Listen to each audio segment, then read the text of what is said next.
Hello everyone, मेरा नाम पूर्णिमा शुक्ला है। गुरुकुल माइंड के शानदार प्लेटफॉर्म पर आप सभी का स्वागत है। तो बेटा, हम लोगों ने कल पढ़ लिया था, आपका प्री हिस्टोरिक पीरियड पढ़ लिया था। तो आज हम स्टार्ट करेंगे आपका अर्ली हिस्टोरिक पीरियड, जिसमें हम जानेंगे इंडस वैली सिविलाइजेशन को प्रॉपरली पढ़ेंगे। तो चलिए बिना किसी डिले के स्टार्ट करते हैं और देखते हैं कि कल हमने क्या पढ़ा था। तो बेटा, कल हम लोगों ने हिस्ट्री क्या होती है ना, फिर आपका हिस्ट्री के कितने पार्ट्स हैं, क्लासिफिकेशन पढ़ लिया था कि आपका प्री हिस्ट्री होता है, फिर अर्ली हिस्टोरिक होता है, फिर कहाँ से हम हिस्ट्री कंसीडर करते हैं ये हमने आपको बता दिया था कि प्री मतलब कि पहले का जो इतिहास है, इतिहास के पहले का जो समय है। फिर हमने बताया कि इसका सोर्स क्या था, है ना। जैसे इसका हमने आपको बता दिया था कि यहाँ पर कोई भी आपका रिटन एविडेंस नहीं है, तो ये हमने आपको बता दिया था। इसके अलावा ये मैंने आपको बता दिया था कि अर्ली हिस्टोरिकल पीरियड क्या है, जिसमें आपका रिटन एविडेंस तो अवेलेबल है बट अभी तक उसको डिकोड नहीं किया जा चुका है।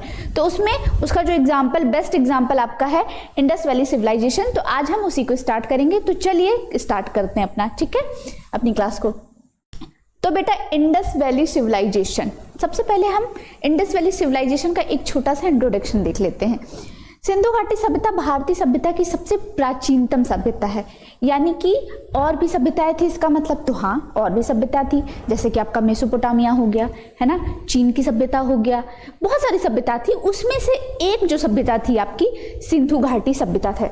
ये पूरी दुनिया में, जैसे हम अगर सिंधु घाटी सभ्यता की जो बात करते हैं वो हम भारत की मानते हैं स्पेशली, और कुछ एरिया आपका पाकिस्तान, कुछ अफगानिस्तान में फैला हुआ है। बट इसके अलावा स्पेसिफिकली जो ज़्यादा से ज़्यादा एरिया आपको देखने को मिलते हैं प्लेसेस, वो आपके कहाँ पे मिलते हैं, भारत में।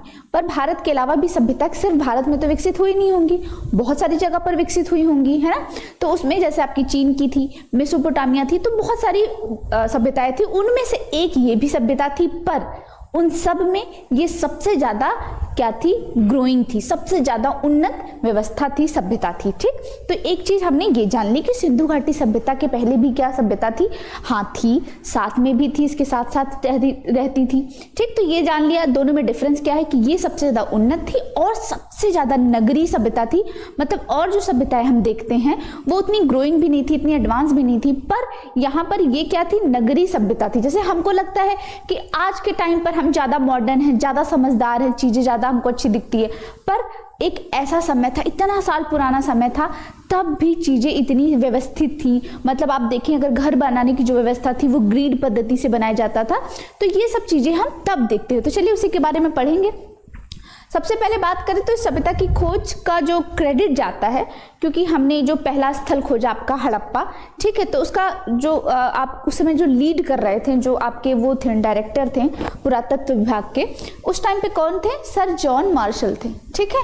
तो उन्हीं के ही लीडिंग में या उन्हीं के उसमें राय बहादुर दयाराम साहनी ने सबसे पहला स्थल खोजा था आपका, कौन सा, हड़प्पा सभ्यता, ठीक है। तो हमें वहां से पता चलता है कि हाँ पहली साइट हमें मिल गई हड़प्पा। कब मिली, 1921 में। उस टाइम पे डायरेक्टर कौन थे, सर जॉन मार्शल थे। किसने खोजा था, तो दयाराम साहनी ने किया था, ठीक है। एक चीज और है कि भाई, मैंने जैसे आपको पहले ही बताया कि ये आद्य ऐतिहासिक, यानी कि आपका जो है अर्ली हिस्टोरिकल पीरियड में इसको ऐड किया जा रहा है ना। जैसे इसके पहले हमने पढ़ा था आपका प्री हिस्टोरिक पीरियड, तो उसमें क्या था कि हमने देखा कोई भी रिटन एविडेंस नहीं है, पर इसको हम क्या बोलते हैं, इसको बोलते हैं हम प्रोटो हिस्टोरिक पीरियड, यानी कि इस टाइम पर हमें रिटन एविडेंस तो मिलता है पर इसको हम डिकोड नहीं कर पाए, और इसी को ही बोला जाता है ब्रॉन्ज कालीन सभ्यता, ठीक है। तो ये एक छोटा सा, और ये भारत की पहली नगरीय सभ्यता मानी जाती है। ये छोटा सा इंट्रोडक्शन हो गया। अब चलिए हम आगे, ये बेटा दोनों ही चीजें आपको बाइलिंगुअल फॉर्म में दी हुई है। अब इसका हम एक देख लेते हैं कि काल निर्धारण कैसे हुआ। उसके पहले मैं आपको छोटा सा एक डिस्क्रिप्शन दे देती हूँ। पूरी तरीके से समझने के लिए आपको पहले समझना है सिंधु घाटी सभ्यता, ठीक। नाम क्या है बेटा जी, तो सिंधु घाटी सभ्यता। सबसे पहले हम यहां से जानते हैं तो सिंधु घाटी सभ्यता। तो सबसे पहले हम जानते हैं कि सभ्यता क्या होती है। सबसे पहले हम इस चीज को समझते हैं कि मैम आपने ये सब चीजें हम बाद में देखेंगे कि किसने खोजा, क्या हुआ, किस तरह से हुआ। तो सबसे पहले हम जानते हैं सभ्यता क्या होती है। सभ्यता बेटा वो स्टेज होता है, वो चरण होता है जब आपकी लाइफ में, है ना, आप थोड़ा सा डेवलपिंग इंक्लूसिव ग्रोथ को जब कंसीडर करते हैं, मतलब आपके लेवल का हर एक चीज एक हायर लेवल पर होता है, चाहे आपकी एजुकेशन हो, आपका नॉलेज हो, आपके रहने का तरीका हो, आपकी लाइवलीहुड हो, कुछ भी हो, इकोनॉमिकल प्रोस्पेक्टिव हो, सोशल हो, सब चीज एक अच्छे लेवल पर जाता है तो हम क्या कहते हैं, वो सभ्य। और सभ्यता की डेफिनेशन हर किसी के लिए अलग अलग हो सकती है। जरूरी नहीं है कि जो सभ्यता की डेफिनेशन में, जैसे हम अगर इस समाज में मानते तो कोई हम अगर हमसे तुम करके बात कर दे तो हमारी क्या बोला जाता है कि ये तो बड़ा सभ्य है, आप करके बात करते अपने बड़ों से तो वो सभ्यता। तो सभ्यता की डेफिनेशन हर एक जगह पर अलग अलग कंसीडर की जाती है। अगर आप किसी ट्राइबल एरिया में जाएंगे तो आप देखेंगे उनका रहना, उनका पहनावा अलग है, वो मतलब नग्न अवस्था में रहते हैं। तो हम अगर आज की जनरेशन में देखें तो हम क्या कहेंगे, अरे कपड़े नहीं पहनते तो वो सभ्य नहीं है। तो सभ्यता की देखिए डेफिनेशन अलग अलग होती है, ठीक है। बट एक जो सभ्यता की डेफिनेशन हम मानते हैं या एक जो कॉमन डेफिनेशन मानी जाती है कि जब आप थोड़ा सा क्या करते हैं, समाज के थ्रू, समाज के पॉइंट ऑफ व्यू से अपने आप को थोड़ा सा ग्रो करते हो, है ना, अपने आप को थोड़ा सा ढक कर चलते हो, हर चीज में अपना उच्च पॉइंट ऑफ व्यू रखते हो, है ना, सब कुछ करते हो, आपका लाइवलीहुड का तरीका है जो थोड़ा हायर हो जाता है, तो हम कहते हैं कि देखो कितने सभ्य हैं। जैसे अगर हम एग्जाम्पल ले तो हम कहते हैं ना कि अंबानी को देखो, हम कहते हैं कितने सभ्य हैं, अपने कल्चर को भी फॉलो कर रहे हैं, इतने अमीर हैं, सब कुछ है, पर फिर भी ट्रेडिशनली भी चल रहे हैं, कल्चर को भी लेकर चल रहे हैं, ढंग से कपड़े भी पहन रहे हैं। तो हर देखिए, मैं ये नहीं कह रही हूँ कि वो सभ्य हैं या हम असभ्य या आप असभ्य, सब अलग अलग चीज। मैं आपको एक बता रही हूँ कि सभ्यता की कोई एक्चुअल में डेफिनेशन नहीं है, बट सभ्यता को हम इस तरीके से कंसीडर कर सकते हैं, यानी कि वहाँ के रहने वाले लोगों का जो तरीका था, जो सोचने का तरीका है, जो सामाजिक व्यवस्था है, उन सब तरीके की एक व्यवस्था को हमने सभ्यता बोल दिया। अब कहीं और की कोई और सभ्यता हो सकती है, जैसे ये सिंधु घाटी सभ्यता की है तो ये यहाँ सिंधु के पास के लोगों, रहने वाले लोगों की सभ्यता, मेसोपोटामिया के पास रहने वालों की सभ्यता, मेसोपोटामिया की सभ्यता। आई होप आपको क्लियर हो गया होगा। तो ये सभ्यता हो गई। फिर आप कहेंगे कि मैम चलिए ये तो सभ्यता की डेफिनेशन हमें समझ ली है। फिर आप कहेंगे मैम ये सभ्यता की डेफिनेशन हो गई, फिर ये सिंधु नाम क्यों पड़ा? तो बेटा ये लोग जहाँ पे रहते थे वो आपकी नदी कौन सी थी? इंडस। इंडस हिंदी नाम नहीं है, ये इंग्लिश नाम है, इसी क्योंकि सिंधु नाम था, और सिंधु को जो आपके विदेशी आते थे वो सिंधु नहीं बोल पाते थे, इंडस इंडस इंडस बोलते थे, इसी वजह से इसको इंडस बोल दिया गया। तो इन नदी के पास रहने की वजह से इनको सिंधु सभ्यता वाले बोला जाता था। अब कहेंगे मैम घाटी क्यों बोला जाता था? तो बेटा जहाँ पर ये लोग रहते थे, जैसे ये हैं, तो यहाँ पर घाटियाँ रहती थी, है ना, ये हो गई आपकी घाटियाँ, और इन्हीं घाटियों के पास जो था आपकी, ये रहती थी आपकी नदियाँ, है ना, ये थी आपकी सिंधु, यानी कि सिंधु नदी आपकी, ये हो गई आपकी सिंधु नदी, ये हो गई आपकी वैली यानी कि घाटी, और ये हो गए हम और आप या वो लोग जो यहाँ पर रहते थे, है ना, यहाँ पर हम लोग आप लोग रहते थे। तो जिसकी वजह से इसको क्या बोला गया? सिंधु घाटी, और जो इनकी सभ्यता थी उसको बोल दिया गया सिंधु घाटी सभ्यता। ठीक, अब ये तो हो गया नामकरण, चीजें हो गई। अब कहोगे मैम ये जो चीजें थी सारी, इसकी जानकारी हमें कहाँ से मिलती है, यानी कि इसका सोर्स क्या है, हम किस हिसाब से मान लें, क्योंकि ये तो इतनी प्राचीन सभ्यता है, आपको कैसे पता चला? तो बेटा पहली बात अगर हम बात करें तो पहली बार पता चला था इस सभ्यता के बारे में, तो सबसे पहले आपके जो एक ब्रिटिश ऑफिसर थे उनका नाम था चार्ल्स मैनसन। क्या नाम था उनका? Charles Manson.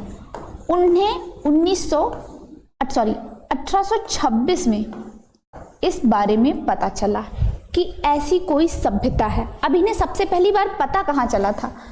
इन्होंने जहां पर देखा था कि सिंधु घाटी सभ्यता जैसी कोई चीज है, ये कहाँ पता चला था? वो भी तो कोई स्थान होगा ना, तो वो स्थान आपका था अफगानिस्तान।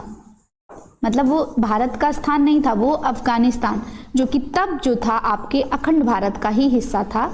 अफगानिस्तान का एक शहर था जिसका नाम था जलालाबाद। क्या नाम था बेटा जी? जलालाबाद। तो जलालाबाद में सबसे पहली बार इनको ये पता चला कि कोई सभ्यता है, नाम तब तक नामकरण नहीं हुआ था, ठीक है, जो कि मिली है इनको। फिर उसके बाद इन्होंने जब मेंशन किया, चार्ल्स मैनसन ने जब इस बात का मेंशन किया तो किसी ने ध्यान नहीं दिया। तो इन्होंने क्या किया, 1842 में अपनी एक बुक पब्लिश की। किसने? चार्ल्स मैनसन ने ही। इन्होंने अपनी एक बुक पब्लिश की, और उस बुक पब्लिश किया, उसमें इन्होंने बताया, और बुक पब्लिश हो गई, बात आए गई चलती चली गई, किसी ने ध्यान नहीं दिया। फिर क्या हुआ, हमारे यहाँ तो चमत्कार होते ही रहते हैं। और उस टाइम पर आपका हमारे यहाँ कुछ लोग जो हैं अपना घर बनाने के लिए मिट्टी का घर बनाते थे, घर बनाने के लिए मिट्टी की खुदाई कर रहे थे। तो खुदाई कर रहे थे, तो जब खुदाई करते हुए उनको पंजाब में कर रहे थे, जो पाकिस्तान में पंजाब पड़ता है, वहाँ पे खुदाई कर रहे थे। तो उन्होंने जब खुदाई की तो देखा उसमें से कुछ ईंटें मिली, और उस ईंटों में कैसे डिज़ाइन बनी हुई थी आपकी, जो आपके वो ईंटें थे वो उसमें कैसे डिज़ाइन बनी हुई थी, उसमें डिज़ाइन बने थे वृषभ के, बैल के, ठीक है। तो उन्होंने कहा कि इसमें जो ईंटें मिल गए, उन्होंने कहा भाई भगवान तो हमसे बहुत ज़्यादा खुश हैं, हम यहाँ मिट्टी की खुदाई कर रहे हैं कि घर बनाएंगे, यहाँ हमें ईंटें मिली तो मिली, वो भी पक्की ईंटें। अब ये बातें पता चली तो उस टाइम पर आपके जो थे भारत में एक ऑफिसर थे अलेक्जेंडर कनिंघम। कौन थे? Alexander Cunningham. कौन थे बेटा जी? Alexander Cunningham. उन्हें ये बात पता चली कब? 1856 में। 1856 में ही आपका जो बल्टन बंधु थे, कौन थे? बल्टन बंधु। तो बल्टन बंधु ने भी ये जानकारी दी। क्यों? उन्हें भी इस बारे में पता चलता है। क्यों? क्योंकि उस टाइम पे आपका रेलवे लाइन बिछाई जा रही थी कराची टू लाहौर। तो बल्टन बंधु क्या कर रहे थे? कराची टू लाहौर आपका रेलवे लाइन बिछा रहे थे। तो इनको भी ये बात पता चली। तो एक तो इन्होंने ये बात जाके बताई, कनिंघम को ये बात पता चली। फिर गांव में भी वो जो आपके र्यूमर फैल गया था कि भाई पक्की ईंटें मिली हैं, तो उन्हें भी ये पता चली। तो अलेक्जेंडर कनिंघम ने थोड़ा सा नोटिस किया, और अलेक्जेंडर कनिंघम ने ये बुक भी पढ़ी थी, तो इन्होंने उसको भी एक बार इंस्पेक्शन करने के थ्रू इन्होंने क्या किया? सर्वे किया। कब किया सर्वे? 1856 में इन्होंने सर्वे किया। फिर उसके बाद इन्हें ही आपके अलेक्जेंडर कनिंघम को ही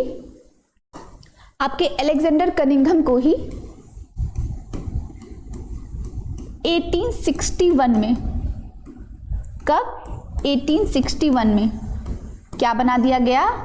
पुरातत्व विभाग का, इन्हीं के अंडर में पहली बार पुरातत्व विभाग की स्थापना की गई। कब की गई? 1861 में। कब की गई बेटा? 1861 में पुरातत्व विभाग की स्थापना की गई अलेक्जेंडर कनिंघम के नेतृत्व में। और इसी टाइम पे आपके, कई बार आपसे क्वेश्चन पूछा जाता है, फादर ऑफ आर्कियोलॉजिकल डिपार्टमेंट। तो पुरातत्व विभाग के फादर किसको बोला जाता है? तो वो भी आपके कौन हो जाएंगे? वो हो जाएंगे आपके अलेक्जेंडर कनिंघम। कौन हो जाएंगे? Alexander Cunningham. ठीक, तो ये जो हैं इन्हीं ही फादर बोला गया। उसके बाद फिर आपका, अब ये चीजें हम एक बार क्योंकि डायरेक्टर को देख रहे हैं तो इकट्ठे डायरेक्टर को पढ़ लेते। मैंने आपको प्रोसेस बताया, चार्ल्स मैनसन के थ्रू हमें जानकारी मिली। फिर 1842 में उन्होंने अपनी बुक पब्लिश की। फिर 1856 में बल्टन बंधुओं ने रेलवे लाइन बिछाई, गांव के कुछ लोग घर की खुदाई कर रहे थे। और फिर हमने देखा कि किस तरीके से आपका कनिंघम के ही नेतृत्व में 1861 में पहली बार पुरातत्व विभाग की स्थापना की गई, और इन्हें ही फादर ऑफ आर्कियोलॉजिकल डिपार्टमेंट बोला जाता है। तो इतना आपको क्लियर हो गया होगा। ठीक, फिर आप कहेंगे सर हम लोग तो बचपन से पढ़ते हैं जॉन मार्शल, तो वो कौन है? तो बेटा जी जॉन मार्शल भी हैं, उनका ही योगदान है।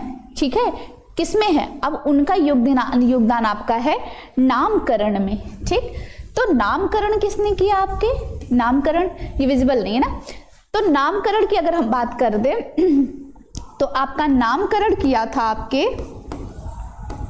सर जॉन मार्शल ने। ठीक, इनको कब बनाया गया डायरेक्टर ऑफ आर्कियोलॉजिकल डिपार्टमेंट? इन्हें कब बनाया गया? तो इन्हें बनाया गया आपके 1902 में। 1902 में बनाया गया। उस टाइम पर आपका कौन था गवर्नर जनरल? तो उस टाइम पे आपके गवर्नर जनरल थे लॉर्ड कर्जन। ठीक, कौन थे? लॉर्ड कर्जन आपके उस टाइम पर गवर्नर जनरल थे। लॉर्ड कर्जन आई थिंक आप सबको याद होंगे, बंगाल विभाजन। हिस्ट्री जिसने नहीं भी पढ़ी होगी उसको 2-3 चीजें याद रहती हैं, एक तो लॉर्ड कर्जन और एक जलियांवाला बाग। ठीक, रॉलेट एक्ट और भारत छोड़ो आंदोलन, क्योंकि हमें बचपन से पढ़ते आ रहे हैं ना, तो हमें ये सब चीजें याद रहती हैं। अब आप देखिए लॉर्ड कर्जन का रोल यहाँ पर, 1902 में उसने पहली बार सर जॉन मार्शल को क्या बनाया, आर्कियोलॉजिकल सर्वे ऑफ इंडिया का डायरेक्टर बनाया। अब चीजें क्लियर हो रही होगी। अब ये 1902 से लेकर आपके जो सर जॉन मार्शल हैं, ये 1902 से लेकर 1928 तक डायरेक्टर रहे हैं। आप देख रहे हैं इनका कार्यकाल 26 साल तक ये रहे हैं। और पहली बार 1921 में इन्होंने फिर जब ये लीड कर रहे थे, मतलब कि अपनी टीम को, उसी लीड में आपके दयाराम साहनी इनके अंडर में काम कर रहे थे, दयाराम साहनी, और उन्होंने ही पहली साइट यानी कि फर्स्ट साइट की जो खोज की, हड़प्पा है ना, उसकी खोज की थी। ठीक, तो आई थिंक अब आपको चीजें क्लियर हो रही होंगी और चीजें समझ में आ रही होंगी। तो यहाँ तक चीजें हमने देख ली। ठीक, तो खोज या जानकारी, सोर्स क्या था, ये आपको चीजें समझ गई। अब आप कहेंगे मैम चलिए जानकारी इन लोगों ने दी, पर कैसे ढूंढा, है ना। तो सोर्स क्या था इसका, तो बेटा अगर हम सोर्स की बात करें तो सोर्स आपका था कार्बन डेटिंग, C14 और C16 कार्बन डेटिंग के थ्रू ही ढूंढा गया था। आप कहेंगे कार्बन डेटिंग क्या होती है, तो कार्बन डेटिंग बेटा वो प्रोसेस है जिसमें हम जैसे कोई भी सामान हमें मिलता है तो उसका हम उसकी एज निकालते हैं, उसको चेक करते हैं, एक प्रोसेस होता है। ठीक है, वो आपको साइंस वाले सर ज्यादा अच्छे से बता सकते हैं। ठीक है, मैंने आपको बता दिया कि कार्बन डेटिंग के थ्रू पता चलता है, जिसमें आप पता कर सकते हैं किसी वस्तु के थ्रू कि ये कितना साल पुराना है। ठीक, तो ये हो गया, तो इसके थ्रू पता चलता है कि ये कितनी साल पुरानी सभ्यता है। तो ये हमने एक छोटा सा ओवरव्यू देख लिया, और कुछ छोटी छोटी चीजें हैं उसको भी हम जान लेते हैं। जैसे कि आपका इसका नाम और क्या है, तो इसके अन्य नाम हैं। अन्य नाम कौन कौन से हैं, तो अन्य नाम आपके हैं सैंधव सभ्यता। क्या नाम है, सैंधव सभ्यता। ठीक, इसके अलावा इसको बोला जाता है नगरीय सभ्यता, है ना, सब, क्योंकि पहली बार जो कोई ये ऐसी सभ्यता थी जहां पे नगर का। इसी के अलावा इसे सरस्वती सभ्यता भी बोला जाता है। ठीक है, सरस्वती सभ्यता, और तो और इसको हड़प्पा कालीन सभ्यता भी बोला जाता है। अब कहेंगे मैम आप हड़प्पा कालीन सभ्यता क्यों बोला जाता है, क्यों बोला जाता है, आप हमें बता सकते हैं क्यों बोला जाता है। अच्छा एक बात बताइए, हमारे यहाँ एक कल्चर है, जो पहला बच्चा उसी के नाम पे मम्मी पापा डिकोड किए जाते हैं। फॉर एग्जाम्पल के लिए नाम आपका अगर सोनू है तो आपके मम्मी पापा सोनू के पापा सोनू की मम्मी ही रहेंगे। तो ये भाई पहला बच्चा है, पहली साइट थी हमारी, है ना, तो इस वजह से इसको हड़प्पा कालीन सभ्यता भी कहा जाता है। कुछ और जानकारी ले लें हम, तो अगर हम बात करें कि भाई ये सारी चीजें हो गई, अन्य नाम हो गया, है ना, इसका सोर्स भी हमने बता दिया कि आपका पुरातत्व विभाग ने किया है, कार्बन डेटिंग के थ्रू हो गया, फिर हमने ये भी बता दिया कि जानकारी कहाँ कहाँ से मिली, ये सब चीजें हो गई। अब हम थोड़ा सा बात कर लेकर इसके विस्तार की कि ये कहाँ से कहाँ तक आपका पाया जाता है। ठीक है, कि ये कहाँ से कहाँ तक पाया जाता है ना। तो विस्तार पहले देख लेते हैं। तो विस्तार में सबसे पहले हम देखें, ये हो गया आपका नॉर्थ, ये हो गया आपका साउथ, ये हो गया आपका ईस्ट, और ये हो गया आपका वेस्ट।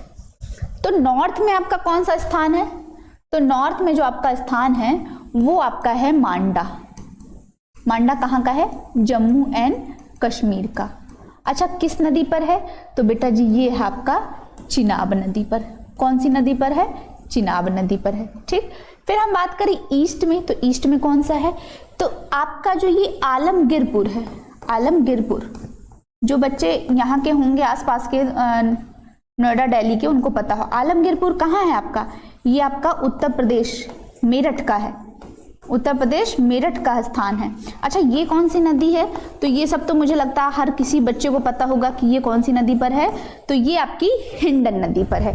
ठीक, फिर साउथ में देख ले, तो साउथ में कौन सा स्थान है, तो साउथ में आपका है दैमाबाद। कौन सा है, दैमाबाद। दैमाबाद कहाँ का है, तो ये आपके महाराष्ट्र में है, महाराष्ट्र में है।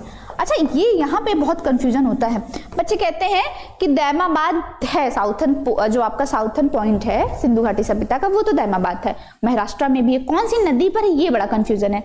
तो बेटा गोदावरी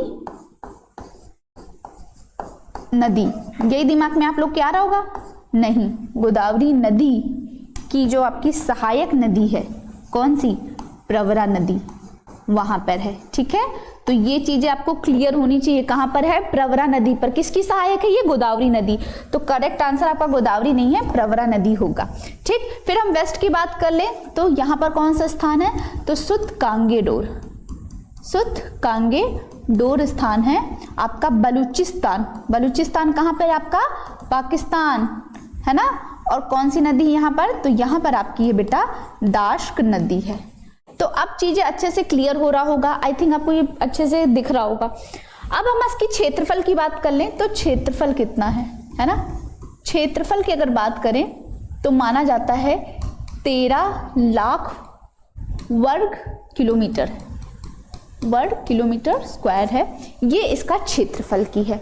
समाज की बात करें तो समाज कैसा है? तो समाज बेटा आपका मात्र सत्तात्मक है। कैसा है? मात्र सत्तात्मक। अभी हम जिस समाज में रह रहे हैं वह कैसा है? वो कैसा है? अभी हम जिस समाज में रह रहे हैं वो कैसा समाज है? वो तो पितृ सत्तात्मक है। पर हम पहले जिसमें रहते थे वो कैसा था? मात्र सत्तात्मक था। ठीक, यहाँ पर जो आपकी पूजा करते थे, जो पवित्र पूजा करते थे ये लोग उर्वरता देवी की करते थे। किसकी करते थे? उर्वरता देवी की, यानी कि जो आपकी अन्न देवी हैं, है ना, अन्नपूर्णा को ही हम लोग मानते हैं, उर्वरता देवी की करते थे। पवित्र जो इनके पशु थे, तो 2 कुबड़ वाले जो इनके पशु थे वो 2 कुबड़ वाला जो वो होता था आपका बैल, वो होते थे उनके पवित्र पशु। ये छोटी छोटी डिटेल हमने दे दी। अब एक चीज और बहुत बार पूछा जाता है कि सबसे पुराना, अभी जो मतलब सबसे पुराना शहर कौन सा है? सबसे पुराना शहर कई बार पूछा गया है ये क्वेश्चन, है ना। सबसे पुराना शहर तो वो कौन सा आपका? भिड़ाना है ना। भिड़ाना कहाँ के है आपका? हरियाणा का। इसकी खोज कब हुई है? तो ये आपकी हुई है 2014 में। कब हुई है? 2014 में। आई होप आपको ये सारा पूरा का पूरा ग्राफ जो है वो अच्छे से समझ में आ रहा होगा। अब चलिए हम लोग वापस चलते हैं अपने पॉइंट पर जहां से हमने स्टार्ट की थी। ये सारी चीजें हमने देख ली, आगे और चीजें मैं आपको ऐड करते हुए चलूंगी। ठीक, तो हमने इंट्रोडक्शन देख लिया, सभ्यता क्या होती है, संस्कृति क्या होती है, एरिया, विस्तार, ये सब चीजें देख लिया। आई होप आपको अच्छा लग रहा होगा क्लास। चलिए आगे मूव ऑन करें। अब हम देख लेते हैं कि कार्बन डेटिंग के थ्रू इसका जो टाइम पीरियड क्या माना गया। मैंने सब बता दिया, पर टाइम कितने साल पुरानी सभ्यता उसको देख लेते हैं। तो बेटा अलग अलग जो भी आपके स्कॉलर्स थे उन्होंने अलग अलग टाइम पीरियड बताया है। इसका भी अलग अलग टाइम पीरियड है। तो अगर हम C14 यानी कि कार्बन डेटिंग के अकॉर्डिंग मानते हैं तो माना जाता है कि जो आपकी 2350 से लेकर 1750 का जो टाइम पीरियड है वो है, यानी कि 2350 साल पुरानी ये सभ्यता मानी जाती है। और बहुत सारे आपके जो स्कॉलर्स हैं यानी कि विद्वान हैं उनका अलग अलग कहना है। जैसे मार्टिमर व्हीलर का कहना है कि ये 2500 से 1500 BC के बीच का टाइम पीरियड है। ठीक, अगर हम वुली की बात करें तो ये 2800 कहते हैं। सर जॉन मार्शल का कहना है कि ये 3250 से लेकर 2750 तक का टाइम पीरियड है। उसमें भी ये 3 फेज में हुई है। एक टाइम पर ये अपने इनिशियल फेज में थी, फिर एक मैच्योर फेज में थी और लास्ट में अपने एंडिंग फेज में थी, वो भी हम आगे देखेंगे। फिर आपका डीपी अग्रवाल का कहना है कि ये 2350 से 1750 का टाइम पीरियड है, जबकि अल्विन का कहना है कि ये 2150 से लेकर 1750 का टाइम पीरियड है। तो अलग अलग विद्वान ने अलग अलग टाइम पीरियड दिया है, तो आप इसको भी याद रखना है। और सबसे मोस्ट इंपॉर्टेंट आपके लिए हो जाते हैं सर जॉन मार्शल। ठीक है, तो चलिए अब और आगे बढ़ते हैं। अच्छा, अब ये देखिए 3 काल हो गया ना, इसको सिंधु घाटी सभ्यता को 3 पार्ट में डिवाइड किया गया है। एक आपका है कि बिल्कुल जो स्टार्टिंग का फेज है, अर्ली जो इंडस वैली सिविलाइजेशन का टाइम है। एक है कि मैच्योर है, बिल्कुल अपनी पीक पर है, और एक है कि अपने डिमोलिश की तरफ जा रही है, बिल्कुल अपनी पतन की तरफ है, तो वो है। तो पहला आपका है क्या है आपका अर्ली हड़प्पन पीरियड। इसका टाइम पीरियड क्या माना गया है? तो इसका माना गया है 3500 से लेकर 2600 BC तक का। जबकि दूसरा बिल्कुल जो मैच्योर पीरियड है, माना जाता है कि ये अपने मैच्योर टाइम पर पीक पर है ना। कैसे है? यानी कि अपने पीक पर है, किसमें? ग्रो करने में, है ना, अपनी इंक्लूसिव ग्रोथ में है बिल्कुल। तो उसका टाइम पीरियड माना गया है 2600 से लेकर 1900 तक, ये माना जाता है। कई बार आपको एग्जाम में ये 2700 दे दिया जाएगा, तो उस पर भी आप, अगर आपको 2600 ना दिया जाए और 2700 दे दिया जाए तो भी आपका करेक्ट आंसर हो जाएगा। ठीक है, अलग अलग किताबों में अलग अलग दिया है, आपको कंफ्यूज नहीं होना है, दोनों ही लेकर चलना है। ठीक है, अब फिर आपका है जो बिल्कुल की पोस्ट हड़प्पन पीरियड हो गया, यानी कि लेटर हो गया जो बाद का है, बिल्कुल उस टाइम पर अपने पतन की है, माना जाता है कि बिल्कुल लड़खड़ा रही है अब इस टाइम पर, तो उसका माना जाता है, यहीं से स्टार्टिंग कर लेंगे 1900 से लेकर 1300 BC तक का। अब इन तीनों ही डिवाइड जो इसका वो किया गया है, कैटेगराइज किया गया है, उन तीनों के भी अपने अपने स्थान है क्योंकि अलग अलग चीजें देखने को मिलती है। तो बिल्कुल जब इनिशियल अर्ली हड़प्पन टाइम पर जो कोटदीजी, सिसवल और दम्बसात और आमरीनाल, यहाँ पर देखा जाता है कि बहुत ज्यादा ग्रोथ नहीं है, ठीक ठीक है। फिर यहाँ पर देखते हैं जब आपका मैच्योर हड़प्पन पीरियड है तो उसमें आपका हड़प्पा देखने को मिलता है, मतलब ग्रो, बिल्कुल ग्रो, बहुत सारी चीजें देखने को मिलती है, सबसे ज्यादा साइट्स मिलती है हमें हड़प्पा से। मोहनजोदाड़ो देखने को मिलता है, विशाल ग्रेट बाथ मिलता है, ग्रेट आपका ग्रेनरी सिस्टम मिलता है ना, चनहूद्रो मिलता है, चूड़ियाँ यहाँ पर मिलती है ना, लोथल मिलता है जहाँ पर हमें पता चलता है कि हम एक्सपोर्ट इंपोर्ट भी करते हैं अदर लोगों से। कालीबंग आपकी चूड़ियाँ मिलती, बहुत सारे बर्तन मिलते हैं, बनावली मिलती हैं, हल, खेती के सारे प्रमाण हमें मिलते हैं, तो लगते हैं कि अच्छा हाँ ये काफी। अब ये सारे स्थान कैसे हैं, सारे के सारे ग्रो वाले हैं, ठीक, तो ये लगता है कि बिल्कुल ये मैच्योर पीरियड है। फिर हम यहाँ देखते हैं तो यहाँ पर आपका रंगपुर है, रोजदी है जो कि गुजरात में पड़ता है, राखीगढ़ी है हरियाणा का। तो ये स्थल हो गए। अब आपसे कई बार क्वेश्चन पूछ लिया जाएगा कि जो आपका लेटर हड़प्पन पीरियड के 4 साइट्स के नाम, तो उसमें आपको एग्जांपल दे देगा रंगपुर, रोजदी, राखीगढ़ी और इसी बीच में आपको चनहूद्रो ऐड कर देगा, तो कौन सा नहीं है, तो आप अगर पढ़े रहेंगे तो आपको पता रहेगा। तो ये तीनों ही आपको अच्छे से पढ़ना है, इसका स्क्रीनशॉट ले लीजिए, दोनों ही लैंग्वेज में है आपका बाइलिंगुअल, जैसे कि फटाफट आप चलते फिरते कभी भी इसको एक बार में देख लें, ठीक। ये सारी चीजें हो गई। अब आगे देख लें, विस्तार मैंने आपको बता ही दिया है, ठीक है। तो सिंधु सभ्यता का विस्तार एक तो भारत में है, पाकिस्तान में है, ज्यादा भारत और पाकिस्तान, और कुछ हिस्सा इसका अफगानिस्तान में भी है। अभी तक लगभग 2800 स्थलों पर 2800 स्थल, अभी तक टोटल कितने स्थल खोजे जा चुके हैं, तो टोटल 2800 स्थल खोजे जा चुके हैं, किसके, सिंधु घाटी सभ्यता के, ठीक। ये क्षेत्र में कैसा है, हाँ इसका आकार अगर बात करें तो ये त्रिभुजाकार है, ठीक है। कैसा है आकार इसका, त्रिभुजाकार है, ठीक है। और उसका कुल क्षेत्रफल मैंने आपको बताया कि लगभग 13 लाख वर्ग किलोमीटर था, ये मैंने आपको बता ही दिया है, ठीक है। बाकी मैंने आपको चारों चीजें बता ही दी हैं कि मांडा है नॉर्थ में, नीचे आपका दैमाबाद है ना, ईस्ट में आपका आलिमगीरपुर है और वेस्ट में आपका सुतकांगीडोर, ये सब मैंने बता दी है। एक चीज और है बेटा कि ये वाला जो आपका डिस्टेंस की बात करें तो नॉर्थ से साउथ तक का जो डिस्टेंस है, ठीक है, ये माना जाता है कि 1200 है, ठीक।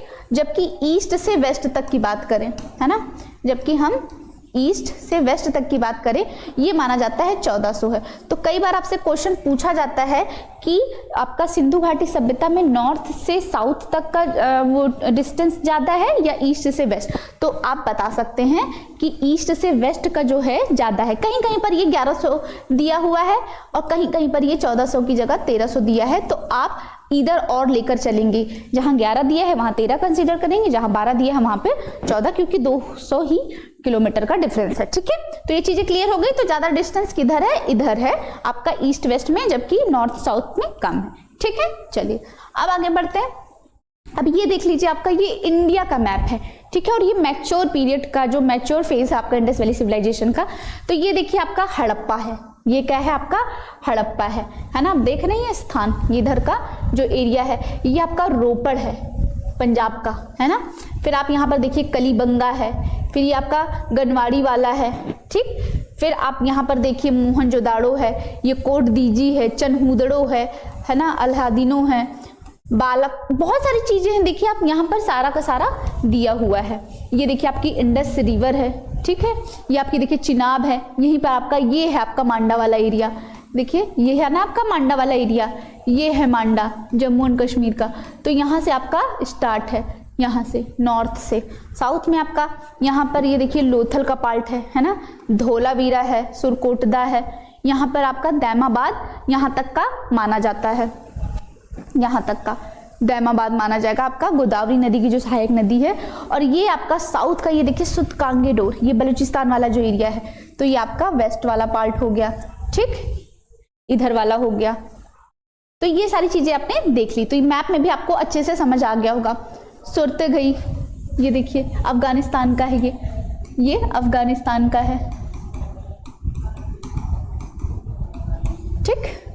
तो ये हमने एक बार मैप भी देख लिया, तो मैप में अच्छे से आपको समझ आ रहा होगा कि कहाँ से स्टार्टिंग है और आसपास में कौन कौन से अलग अलग देश हैं। चलिए ये देखिए सिटी ऑफ जलालाबाद है अफगानिस्तान का, जहां पर ये किसने खोजा था आपका, सबसे पहले चार्ल्स मैनसन ने इसी का ही मेंशन किया था। चार्ल्स मैनसन ने किसका मेंशन किया था, इसी सिटी का किया था। कौन सी सिटी है आपकी, सिटी ऑफ जलालाबाद। तो सिटी ऑफ जलालाबाद का मेंशन किया था उन्होंने अपनी बुक में, और उनकी बुक कब हुई थी पब्लिश, 1842 में, ठीक। और मैंने आपको बता दिया कि 1856 में आपका बल्टन बंधु जब रेलवे लाइन बिछा रहे थे, कौन सी लाइन थी आपकी, कराची टू लाहौर। अच्छा आप मुझे बताएंगे कि पहली बार रेलवे का हमारे यहाँ फादर ऑफ रेलवे किसको बोलते हैं, है ना, फादर ऑफ रेलवे किसको बोलते हैं। हिस्ट्री पढ़ रहे हैं, उसके साथ साथ हमें हर चीज इंटरलिंक करके पढ़ना चाहिए। तो फादर ऑफ रेलवे कौन है, सबसे पहली बार रेलवे कब बिछी थी हमारे यहाँ, है ना, आप सभी को पता है कौन है वो, डलहौजी। डलहौजी है ना, कब है ये, 1853 में। कौन सी रेलवे थी सबसे पहली बार, मुंबई टू ठाणे, मुंबई टू ठाणे थी ना, सभी को पता होगी, सभी को पता होगा, आप लोग तो स्मार्ट बच्चे हो। तो सबसे पहले फादर ऑफ रेलवे कौन है आपका, डलहौजी। ये कब हुई थी, 1853 में मुंबई टू ठाणे सबसे पहली हुई थी। और जब ये आपका जो हो रही थी ये वाली 1856 वाली, जब बल्टन बंधु बिछा रहे थे आपके, है ना, तो इस टाइम पर कौन था, इस टाइम पर कौन था जब रेलवे लाइन बिछड़ रही थी, ये कौन सी थी, कराची टू लाहौर वाली। इस टाइम पे आपका कौन था गवर्नर जनरल, बता सकते हैं मुझे आप। तो इस टाइम पे आपके कैनिंग थे, कैनिंग ही थे ना बेटा, आप लोग भूल जाते हैं क्या, हम लोग पढ़े हैं ना आपका 1857 की क्रांति, आगे जब पढ़ेंगे, ठीक। तो उस टाइम पे कौन थे, कैनिंग थे। अब कई बार क्वेश्चन आपसे घुमा के ऐसे पूछते कि भाई कि जब आपका 1856 में रेलवे लाइन बिछ रही थी कराची टू लाहौर, तो उस टाइम पे गवर्नर जनरल कौन था। आप सोचोगे 53 में डलहौजी थे, तो यही होंगे, नहीं, उस टाइम पे कैनिंग थे। तो ये चीज बहुत ध्यान रखना है, ठीक है। चलिए अब चीजें यहाँ तक क्लियर हो गई होगी, आई होप आपको मजा आ रही होगी, ठीक है। एक चीज और हम बात कर ले कि हमने ये सारी चीजें बात कर ली कि ये लोग लिख लेते थे, सब कुछ थे, इनकी लिपि थी, ठीक है। लिपि क्या होती है बेटा, लिपि मतलब होता है लिखने का तरीका, लिपि का मतलब होता है लिखने का तरीका, है ना, इनको लिखना आता था, लिखने का तरीका होता है, ठीक। जैसे हर लैंग्वेज का अपना एक तरीका होता है, ठीक। हिंदी की देवनागरी है, पंजाबी की गुरुमुखी है, तो उसी तरह सबकी अपनी लिखने की तरीकी थी। तो इनकी लिपि कैसी थी, तो इनकी जो थी पिक्टोग्राफिकल थी, भाव चित्रात्मक थी, यानी कि ये अगर कोई चीज लिखते थे, है ना, तो जैसे मान लीजिए, तो उसमें ये लिखने के साथ साथ कहीं ना कहीं अपने भाव को उकेरते थे, भाव को प्रदर्शित कर देते थे। ये बहुत बड़ी बात होती है कि आप जैसे कहते हैं ना, हम कभी कभी किसी का हम आंसर राइटिंग देखते हैं कि कोई इतना अच्छा ऐसे लिखता है, तो हम कहते हैं कि उसने तो पूरा अपना भाव भर दिया, तो वो चीज है। तो इनके में क्या थी, पिक्टोग्राफी थी, मतलब भाव चित्रात्मक थी, मतलब एक तो चित्र के साथ ही भाव को भी अपने रख देते थे। दूसरी बात, ये लिखते कैसे थे, जैसे हम जनरली लिखते हैं, कैसे लिखते हैं, है ना, हम ऐसे लिखते हैं लेफ्ट टू राइट, ये कैसे लिखते हैं, ये लिखते हैं right to left, right to left लिखते हैं। साथ ही एक लाइन वेस्ट नहीं करते हैं, लाइन वेस्ट नहीं करते हैं, यहाँ तक है और यहीं से लिखना है तो नीचे यहीं घुमाकर ऐसे ऐसे लिख देते हैं, ठीक। सबसे ज्यादा जो आपके आकार मिलते हैं इनके, जो लिखने का इनका जो तरीका है, उसमें सबसे ज्यादा जो आकार मिलते हैं वो एक यू आकार मिलता है ना, एक तो यू आकार के चिन्ह मिलते हैं और दूसरा मछली के चिन्ह। तो ये दो चिन्ह जो हैं सबसे ज्यादा इन्होंने यूज किया है अपने लिखने के तरीके में, ठीक है। अब हम ये देख लेते हैं, ये चित्रलेखात्मक होती थी, मैंने बताई दिया। अब कौन सी पद्धति का यूज करते थे, तो ये गोमूत्रिका पद्धति का यूज करते हैं। तो आपसे कई बार पूछा जाए कि सिंधु घाटी सभ्यता में किस पद्धति का यूज किया जाता था लिखने के लिए, तो आपका कौन सा हो जाएगा, गोमूत्रिका पद्धति का यूज करते थे। अब तक कितने चित्र प्राप्त हो चुके हैं, तो 375 से लेकर 400 तक चित्र जो इनके पाए गए हैं। अभी तक ये क्या हुई है, अपठनीय है, ये अभी तक डिकोड नहीं की गई है। मैं हर बार बताती हूँ कि आपका तमिलनाडु के सीएम ने बोला है कि आपको क्या मिलेगा, तमिलनाडु के सीएम ने बोला ना कि ये $1 मिलियन का प्राइज देंगे अगर किसी ने भी इसको डिकोड कर लिया। तमिलनाडु में भी अभी कुछ चीजें हमें मिली है, क्या मिली है, 120 या 140 समथिंग ऐसे क्या मिले हैं, कलश मिले हैं। क्या मिले हैं, कलश। कहाँ पर मिले हैं, आपके तमिलनाडु में मिले हैं, जिसमें क्या है, पैडी हस्क है, यानी कि चावल की भूसी मिली है। ठीक है, तो ये बताया जा रहा है कि वो कितना पुराना है, ये माना जा रहा है कि वो 3500 से 4000 साल पुराना है या 5000 साल पुराना है। ये माना जा रहा है कि अगर अभी तक तो मतलब सिर्फ खोज हुई है, अगर पूरी तरीके से उसका जब सर्वे वगैरह सब कुछ हो जाएगा तो सबसे ज्यादा प्राचीन सभ्यता वहीं की मानी जाएगी, क्योंकि वो 5000 तक का अंदाजा लगाया जा रहा है। तो अभी तक सबसे पुराना हम जो मानते हैं, जो सबसे ढूंढा गया था 2014 में, तो वो भिंडवाड़ा ही आपका हरियाणा का। अभी तक इस पे हमने ये न्यूज ही सुनी थी कि डिकोड कर ली जाएगी, अगर ये आगे भी बढ़ती है तो शायद हमें पता चल जाएगी। लेकिन हाँ, आपसे क्वेश्चन करंट से कोरिलेट करके पूछा जा सकता है कि अभी वो कौन सी सभ्यता थी या कौन सा स्थान है जहां पर सिंधु घाटी सभ्यता के कुछ साक्ष्य मिले या एविडेंस मिले हैं, तो आपका तमिलनाडु में होगा। क्या मिला है, तो 120 कलश मिले हैं जिसमें आपका पैडी हस्क है। ठीक है, तो ये चीजें हमने देख ली। चलिए आगे बढ़ते हैं। देखिए ये आपका इनका लिखने का तरीका देखिए, देखें ना आप, ये लिखने का तरीका, ये देखिए, ये है इनकी लिखने की विधि है। और ये देखिए ज्यादातर इन्होंने कैसे किया, जैसे हम लोग कहते हैं ना कि आप वेन डायग्राम बनाइए तो ज्यादा अच्छे से कोरिलेट होगा, तो ये लोग मतलब मुझे लगता है कि ज्यादा एडवांस थे, हम लोग से ज्यादा थे, कि लिखने पे कम ध्यान देते थे, डायग्राम के थ्रू समझाने में ज्यादा विश्वास रखते थे। तो देखिए आप हर जगह पे इन्होंने कैसे लिखने का तरीका यूज किया है ना, डायग्राम बना दिया। मुझे लग रहा है ये तो पेड़ बना रहे थे, पता नहीं क्या बना रहे थे, पर मुझे लग रहा है ये पेड़ है। ठीक है, तो इन लोगों ने कैसे पिक्टोग्राफी का यूज काफी किया है। अब हम देख लेते हैं वो कौन कौन सी साइट्स हैं जो खोजी गई। बहुत सारी साइट्स हैं, हम कुछ इंपॉर्टेंट जो हमारे एग्जाम से रिलेटेड है वो देखते हैं। तो अभी तक जो जिन्होंने खोजी उनका ईयर वो सब देख लेते हैं। तो सबसे पहली सभ्यता आपकी हड़प्पा थी, जिसकी खोज, जो कि स्थान कौन सा आपका, पाकिस्तान का पंजाब। जैसे हमारा बंगाल है ना, वेस्ट बंगाल, और ईस्ट वाला हमारी तरफ आ गया है ना, लेकिन है वो किधर, आप ये मुझे कमेंट बॉक्स में बताएंगे। लोगों को बहुत कंफ्यूज होता है कि वेस्ट बंगाल उधर है तो बचा जो ईस्ट वाला हमारी तरफ होगा, ऐसा नहीं है। ठीक है, ये किसने किया था, दयाराम साहनी ने किसके नेतृत्व में किया था, सर जॉन मार्शल के 1921 में किया गया था। फिर मोहनजोदाड़ो आपका सेकेंड साइट है, इसकी की थी आपके राखलदास बनर्जी ने। ये कहाँ पर है, तो ये भी आपका पाकिस्तान के सिंध क्षेत्र में है ना, आर.डी. बनर्जी। देखो जितनी सभ्यताएं होती है ना बेटा, वो आप कहेंगे सारे के सारे पाकिस्तान की तरफ ही क्यों है, पाकिस्तान की तरफ ही नहीं है, वो सिंधु नदी के पास है, और सिंधु नदी का जो पोर्शन है वो ज्यादातर उधर चला गया है। तो इस वजह से जो भी सभ्यता होती है ना, वो सबसे अच्छी कहाँ पे ग्रो होती है, जहां पर पानी होता है। क्यों, क्योंकि वहां पे आप देखो एग्रीकल्चर के लिए अच्छा होता है, आपके जो सर्वाइवल होते हैं, पानी की जरूरत हो, आपके जानवर के लिए सबसे अच्छा होता है। तो फ्लोरा और फौना दोनों के लिए ही बहुत ही बेस्ट प्लेस होता है आपका, क्या, जो भी पानी का एरिया होता है। जैसे हमने कल भी पढ़ा था कि सबसे पहले ग्रो होता है जब इंसान खेती करना स्टार्ट करता है, तो कहाँ करता है, वहीं पे करता है, मैंने आपको बताया था। क्यों करता है, क्योंकि वहां पर का जो एरिया है कैसा है, पानी के पास का एरिया है। ठीक, फिर है तीसरा स्थान चनहूदड़ो, ये भी सिंध पाकिस्तान में है, इसकी एनजी मजूमदार ने की है। कब की गई है, 1932 में। अच्छा, ये वाली जो है एक साल बाद, जस्ट एक साल बाद हड़प्पा उसकी हुई, मोहनजोदाड़ो की। फिर आपका लोथल है जो कि गुजरात में है ना, SR राव ने किया था 1954 में।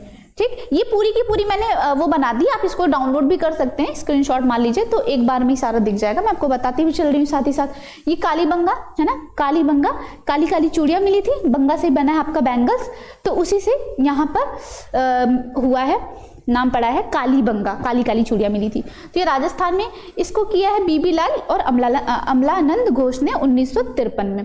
फिर आपका धौलावीरा है, ये भी गुजरात का है, जेपी जोशी ने किया है 1967 से 1968 के बीच में हुई है। फिर आपका सुतकांगे डोर जो कि बलूचिस्तान पाकिस्तान का है, या जो कि वेस्टर्न पार्ट है हमारा, ये आपका स्टाइन ने किया है 1927 में। फिर आपका सुरकोटदा है, गुजरात का है, जेपी जोशी 1964। फिर बनावली आपका हरियाणा में, RS बिष्ट ने किया है 1973 में। फिर राखीगढ़ी आपका हरियाणा में ही है। आप सबको ये सारी साइट्स पता है, फिर भी मैंने आपको ये दे ही दिया है। सुरेश चंद्र व RS बिष्ट ने 1963 में किया है। आलमगीरपुर उत्तर प्रदेश में, मैंने आपको बताया। यज्ञदत्त शर्मा ने 1958 में किया है। रोपड़ पंजाब में है, यज्ञदत्त शर्मा ने 1953 से 56 में किया है। ये पूरी की पूरी लिस्ट है, इसको एक बार स्क्रीनशॉट ले लीजिए, जैसे कि सब का सब आपको एक ही जगह पर सारी साइट्स मिल जाए। ठीक है, और आपको अच्छे से याद भी हो जाएगा। और ये ईयर दिया है, ये आपके जो जिन्होंने फाउंड किया और प्लेसेस दिए हैं। चलिए अब हम पहली साइट को पढ़ लेते हैं, पहली कि पहला साइट आपकी कौन थी। तो पहली साइट आपकी कौन सी है, हड़प्पा है। कब खोजी गई, 1921 में। किसके नेतृत्व में की गई है, तो सर जॉन मार्शल के नेतृत्व में की गई 1921 में। खोजी किसने है, दयाराम साहनी ने 1921 में। ठीक, तो ये पहली बात तो है कहाँ, तो ये पाकिस्तान का जो मोंटगोमरी जिला है वहाँ पर स्थित है। किस नदी पर है, कई बार आपसे क्वेश्चन पूछता भी है, जैसे हमने अभी आपको बताया कि मांडा जो आपका कहाँ पर है, वो चिनाब नदी पे। तो हड़प्पा किस नदी पर है, तो बेटा हड़प्पा आपका रावी नदी पर है। कहाँ पर है, आपके रावी नदी पर है। तो नदियाँ बहुत इंपॉर्टेंट रोल प्ले करती हैं, तो नदी आपको पता होना चाहिए। दयाराम शाहनी ने खोजा था। हड़प्पा से हमें कौन सा चिन्ह मिलता है, ये कई बार क्वेश्चन पूछा गया है। अच्छा, एसएससी में भी पूछा गया, एनटीपीसी में भी पूछा गया है। ठीक है, तो आपका स्वास्तिक का चिन्ह आपको कहाँ से मिलता है, तो स्वास्तिक का चिन्ह आपको बेटा जी मिलता है आपके कहाँ से, हड़प्पा से। ठीक, इसके अलावा यहाँ 6 अन्नागार मिले हैं, बड़ा वाला अन्नागार नहीं, छोटे छोटे 6 अन्नागार भी मिले हैं जो ईंटों के बने चबूतरों पर 2 पंक्तियों में थे। ठीक, प्रत्येक अन्नागार की लंबाई कितनी है, जो भी मतलब आपका ग्रेनरी है वहां पर, तो 15.23 मीटर उसकी लंबाई है, जबकि चौड़ाई 6.9 मीटर है। ठीक है, ये आपका पहला हो गया। फिर हम दूसरी देखिए, ये आपका स्वास्तिक का चिन्ह आपको पता ही है। फिर हम बात करें यहाँ से और क्या मिले, तो यहाँ से हमें गेहूं और जौ के दाने मिले हैं। गेहूं और जौ के दाने मिले हैं जो कि कहाँ है, यानी कि जो फर्श बनी है तो उस फर्श में ऐसे दरार हो गई है, उन्हीं दरारों के बीच में मिला है। ठीक है, और हड़प्पा में श्रमिकों के लिए 2 कमरे वाले बैरक भी मिले हैं। श्रमिकों से याद आया मुझे कि इनका जो समाज था, यानी कि जो हड़प्पा सभ्यता थी, ये 2 टीलों पर विभाजित था, है ना। कैसे, ये 2 टीलों पर विभाजित था, 2 टीलों में विभाजित था। कैसे, एक था आपका, जैसे मान लो ये आपका कोई सभ्यता है, ठीक, तो ये आपका हो गया पश्चिमी टीला, है ना।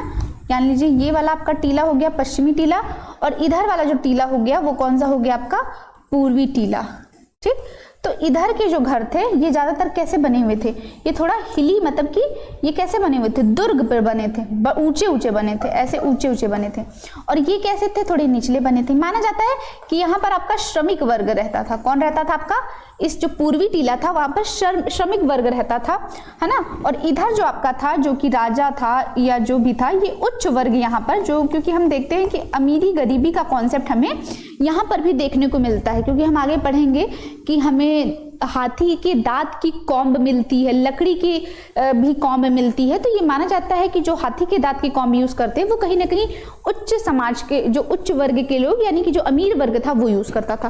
तो अमीर गरीब का कॉन्सेप्ट था। तो जो लोग दुर्ग बनाकर रहते थे, यानी कि थोड़ा ऊपर टीले पे रहते थे, उनको बोला गया पश्चिमी टीले पे रहते थे। और जो पूर्वी टीले पे रहते थे, माना जाता है कि जो लेबर वर्ग था वो आपका पूर्वी टीले पर रहता था। ठीक, तो कई बार पूछा जाता है कि सिंधु घाटी सभ्यता किन 2 टीलों पर विभाजित थी, तो 2 टीले थे, एक तो पूर्वी और एक पश्चिमी। ठीक, यहाँ तक समझ आ गया होगा। हाँ, और उसके बाद यहाँ से मिले मोहरों पर सबसे अधिक अंकन एक श्रृंगी पशु का है, जो हड़प्पा की कला और संस्कृति का, यानी कि श्रृंगी पशु जिनकी सिंगे हैं उसको हमें देखने को मिलता है कि बहुत ही महत्वपूर्ण पहचान है। मोहर एक तरीके से सिंबल होता था किसका, कि हमारे यहाँ व्यापार हो रहा है। ठीक, अब हम उस मोहर को भी देख लेते हैं। ये देखिए, ये है, ये देख रहे श्रृंगी पशु, हमारे लिए काफी पवित्र होते हैं, हम लोग पूछते हैं इनको, है ना। तो ये हमें देखने को मिलता है। और ये देखिए इनकी लिखने की विधियां हैं। फिर आपका दूसरी साइट है मोहनजोदड़ो, जो कि 1922 में हुई है ना। राखालास बनर्जी ने की, मैंने आपको बताया ही। ये कहाँ पर है, ये लरकाना में। हड़प्पा आपका मोंटगोमरी जिले में है, जबकि ये कहाँ पे, लरकाना। तो स्थल बहुत इंपॉर्टेंट है, तो ये चीजें जरूर याद कर लेना कि कौन सा प्लेस है। तो ये भी आपका सिंध में है, कहाँ पे, पाकिस्तान में ही है ना। 2 मेजर साइट्स आपकी पाकिस्तान में है, बहुत सारी साइट्स है। यहाँ क्या मिलता है हमको, ग्रेट बाथ मिलता है, ग्रेट बाथ मिलता है, जिसकी अगर हम लंबाई की बात करें तो 11 पॉइंट, यानी कि जो इसकी लंबाई है 11.88 मीटर है, जबकि इसकी चौड़ाई की बात, लंबाई की बात, चौड़ाई की बात करें 7.01 मीटर है, जबकि गहरा की बात करें कि कितना गहरा है, तो 2.43 मीटर ये गहरा है। ठीक, तो ये इसकी लंबाई है 11.88, ठीक है, चौड़ाई है 7.1, जबकि गहराई है 2.43। तो ये भी देखिएगा। और यहाँ पर सबसे बड़ी इमारत मिली है, क्या सबसे बड़ा जो आपकी वो मिली इमारत, वो क्या है, ग्रेट वो ग्रेनरी है, यानी कि वहाँ पर बहुत अन्न, ये माना जाता है कि सबके लिए अन्न वहाँ पर एक तरीके से गोडाउन था कि कभी कम पड़े तो वहां से जाकर ले आओ, तो ये माना जाता है। तो अन्नागार मिला है, जो कि कितना है, 45.71 मीटर लंबा है और 15.23 मीटर चौड़ा है। ठीक। तो ये जो आपको डेटा दिया हुआ है ये बहुत इंपॉर्टेंट है, ये याद रखिएगा। और यहाँ दाढ़ी वाले मनुष्य की भी एक मूर्ति मिलती है पत्थर की। तो ये माना जाता है कि वहाँ के जो लोग थे कहीं ना कहीं दाढ़ी वगैरह रखते होंगे, क्योंकि वो लोग परिचित हैं। और अगर कोई चीज़ बनाई जा रही तो ऑब्वियस सी बात है जब है तभी माना जाएगा ना। मतलब जैसे मान लो अगर आज ये हम ChatGPT बोल रहे हैं तो है तभी तो बोल रहे हैं। तो ये माना जा रहा है कि वहाँ पे उस टाइम पर भी दाढ़ी वाड़ी वाला रिवाज रहा होगा, लोग रखते रहे होंगे दाढ़ी वाड़ी, तभी दाढ़ी की मूर्ति मिली है। ठीक, किसकी मिली है? पत्थर की, आदमी की, है ना, औरतें थोड़ी रख रही हैं। ठीक, तो ये सारी चीजें हो गई। तो ये देखिए आपका ग्रेट बाथ हो गया, है ना, ये देखिए दाढ़ी वाले मनुष्य हो गए, ये आपके देखिए दाढ़ी वाले मनुष्य हो गए। और ये आपका ग्रेट बाथ हो गया, ये आपका क्या है? ये आपका ग्रेट बाथ हो गया। महान स्नानागार है, या माना जाता है कि ये क्या है? सार्वजनिक है, यहाँ पर सब लोग आकर नहा सकते हैं, ऐसा कोई प्राइवेट नहीं था। और ये भी यहाँ की विशेषता और बताएं, सबके घर में अपने खुद के वॉशरूम थे, सबके घर का अपना खुद का बाथरूम था, लोग आके नहाते थे। और नालियाँ जो थी, नालियाँ बनी थी, मतलब प्रॉपर घरों में से नालियाँ जाती थी और बाहर एक बड़े से नाले में जाकर मिलती थी, जिसके ऊपर बड़े बड़े वो रखे जाते थे कि कहीं मच्छर वच्छर ना आए, यानी कि कोई बीमारी ना फैले। ये लोग इतने ज़्यादा एडवांस थे, हम लोग कहते हैं कि हम एडवांस हैं, पर ये सोचो इतनी साल पुरानी सभ्यता, हम सोच भी नहीं सकते जो चीज़ हो चुकी है। ठीक, तो ये थी। तो आप देखिए, ये देखिए ये गहरा है ना, ये यहाँ से सीढ़ियाँ हैं, लोग उतर के आते हैं, और ये इसकी लंबाई चौड़ाई। ठीक, ये हो गया। और ये आपका जो है ग्रेट आपका ग्रेनरी है, यानी कि महान अन्नागार, ये माना जाता है मोहनजोदाड़ो की सबसे बड़ी इमारत यही रही है। तो ये आपकी क्या हो गई? ग्रेट अनाज की जो हो गई स्थल हो गया, वो ये है। तो ये आपको फोटोज क्लियर हुई होंगी, आपको समझ आ रहा होगा। ठीक, यहाँ से और क्या मिला है? तो यहाँ से हमें एक मुहर मिली है जिस पर पुरुष देवता का चित्र मिला है। कहाँ से? मोहनजोदाड़ो से। दूसरी साइड की बात हो रही है ना, जिस पर सिर पर 3 सिंह हैं, जिनके सिर पर क्या है? 3 सिंह है, एक नहीं 3 सिंह है ना। और यह मुहर शिव के प्राचीन रूप, मतलब भगवान शिव के जो पुराना रूप है पशुपतिनाथ महादेव को दर्शाती है। और यहाँ से अन्य महत्वपूर्ण प्राप्तियां जैसे सीप का पैमाना, काशी की नर्तकी की मूर्ति मिलती है, सूती वस्त्र, घोड़े के अस्तित्व का संकेत आदि यहाँ से मिलता है। ये गलत है, क्योंकि यहाँ से ऐसा कोई अस्तित्व नहीं मिलता। वो आपका कहाँ से मिलता है? सतकांगे डोर से मिलता है, यहाँ से नहीं मिलता है। ये गलत हो गई लाइन। ठीक है, तो यहाँ से ये हमने देखा कि पशुपति महादेव की मूर्ति है, और इनके पास आसपास में 2 मतलब देखिए जानवर भी हैं। इधर देखिए आपका बाघ है ना, और इधर हाथी है। तो ये आपका बाघ है और ये हाथी है, कई बार पूछा जाता है। तो आपके राइट साइड में बाघ और हाथी है, लेफ्ट साइड में गैंडा है और भैंसा है, जबकि नीचे जो 2 हिरन है पैरों के पास, जो कि पीछे की तरफ मुंह करके, मतलब आगे की तरफ मुंह कर देख रहे हैं। ये श्रृंगी परशु है, श्रृंगी की आपकी मुहर है जिस पर 3 सिंह है। ठीक, ये देख रही होगी आपको 3 सिंह दिख रही है। तो ये माना जा रहा है कि ये किसकी है मूर्ति? भगवान पशुपतिनाथ या महादेव की है। और ये इनकी लिखने की विधि है। ये देखिए मछली के आकार की ज्यादातर मिली हुई है, तो ये मछली के आकार का ज्यादातर यूज करते हैं। तो ये इनकी लिपि है, देखिए मछली का। तो ये मूर्तियां हो गई। इसके अलावा नर्तकी की मूर्ति मिली है। तो पूछा जाता है नर्तकी की मूर्ति किसकी है? तो बेटा ये ब्रॉन्ज की है। किसकी है? ब्रॉन्ज की है। कैसी है? Dancing girl. ठीक, यहाँ की विशेषता क्या है? तो इनमें अपने नेकलेस पहना है जिसमें 3 पेंडेंट है। इसके अलावा इन्होंने बन बनाया है। तो इनका बन किधर है? आपके राइट की तरफ है। ठीक, इसके अलावा इनका जो लेफ्ट हैंड है, लेफ्ट हैंड में इन्होंने 23 से 24 चूड़ियां पहनी है, जबकि राइट में 2 से 3 बैंगल पहना है। तो पूछा जाता है कि किस हैंड में ज्यादा चूड़ियां हैं। तो ये चीजें हमने देख ली। आई होप आपको सारी चीजें क्लियर हो गई होंगी। तो ये माना जाता है कि भाई डांसिंग वांसिंग का भी उस टाइम पर क्रेज रहा होगा। सूतकांगे दौड़ आपका तीसरी साइट है, 1927 में है, ऑरल स्टाइन ने खोजी है। ठीक है, ये कहाँ पर? आपका बलूचिस्तान पाकिस्तान में है। इसकी विशेषता की बात करें तो ये स्थल सिंधु सभ्यता के दक्षिणी सीमाओं पर, यानी कि जो सिंधु है उसके साउथर्न पॉइंट पर का हिस्सा है। और सूतकांगेडोर और सुरकोटदा समुद्र तटीय नगर है। कैसा नगर है? समुद्र तटीय, यानी कि समुद्र के आसपास का एरिया है। तट यानी कोस्टल रीजन में ये पड़ता है। तो ये 3 चीजें हमने देख ली, ठीक है। तो आई होप आपको आज की क्लास अच्छी लगी होगी। अब आपका सिंधु पार्ट 2 आएगा जिसमें और जो साइट्स हैं वहां से हमें क्या क्या मिला है ना, और मेन क्या चीजें थी वो सारी हम डिस्कस करेंगे। आई होप आज की आपकी क्लास अच्छी लगी होगी। ये हमारा गुरुकुल माइंड का चैनल है, इंस्टाग्राम आईडी है, आप फॉलो कर सकते हैं। ये टेलीग्राम है बेटा, यहाँ पर क्विज वगैरह अवेलेबल है। अभी से आप देंगे क्विज, आपको पता चलेगा कि आप कहाँ पर एग्जिस्ट करते हैं, आपकी रैंक क्या आई। इसके अलावा ये फेसबुक आईडी है, ये हमारा ऑफिशियल एड्रेस है ओमिक्रॉन फर्स्ट ग्रेटर नोएडा। आप यहाँ पर भी विजिट कर सकते हैं, किसी भी तरीके का एडमिशन, इंक्वायरी, कुछ भी। इसके अलावा ये कॉन्टैक्ट नंबर है 8882608880। कोई भी डिटेल लेनी है, कुछ पूछना है, आप कॉल कर सकते हैं। इसके अलावा ये हमारी वेबसाइट है www.gurukulmind.com। यहाँ पर आप विजिट करके सारे के सारे जो बैचेस हैं, कोर्सेस हैं वो देख सकते हैं। आपकी ई बुक्स है, क्विज है, मॉक टेस्ट हैं, सब के सब यहाँ पर जाके चेकआउट कर सकते हैं। ये हमारे गुरुकुल माइंड का पेज है। आई होप आपको क्लास हमारी अच्छी लगी होगी तो लाइक, कमेंट, सब्सक्राइब जरूर करिएगा और ये क्लास ज़्यादा से ज़्यादा लोगों को शेयर करिए, जैसे कि आप लोग अपना सिलेक्शन ले और आपके साथियों का सिलेक्शन हो, सब साथ में ग्रो करें। Thank you.